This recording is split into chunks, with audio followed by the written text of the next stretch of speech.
Ngayon nga pala magluluto ako ng pusit. Ngayon pala magluluto ako ng dalawang pusit. Parang prito siya. Ay, panoorin nyo guys. Itong aking mga sangkap.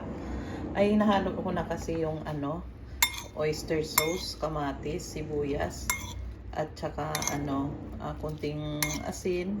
Ayan, nilagay ko na.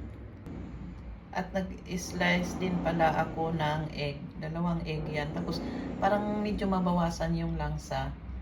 Yan, may sikreto ako. Ito yung laging nilalako ko. Nagpino ako ng konting luya para mawawala yung kaunting langsa naman. Hindi mo naman mawawala yung talaga totally yung langsa yan. Kasi isda yan. Ayan.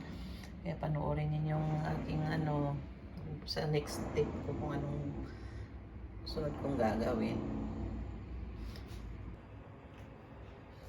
Ayan ang dalawang pusit. Nilagyan ko na ng yung hiniwa ko kanina. Tapos nilagyan ko na naman luya at pakukuluan ko na ngayon ng konting Sprite. Lalagyan ko na ng konting Sprite at para lumambot lang mamaya i-ano ko.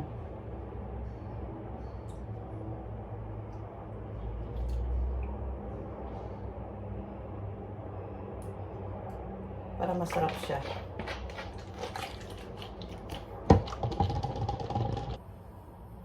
Ayan, tapos ating tatakpan para maluto agad. Ngayon, kumulo na, aking babaliktarin para nung kabila naman ang maluluto kasi ayan. Hindi siya ganong malangsa, basta nilalagyan mo ng luya. Maano siya. Kasi ang baho ng pusit, di ba?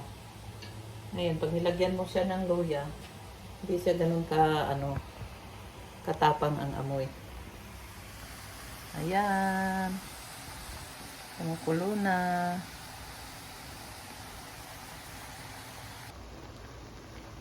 Ayan, kumukulo na. Umano siya, lumabas yung palaman sa loob kasi siya na lumiit ng konti. Kanina malaki yan, ngayon lumiit siya.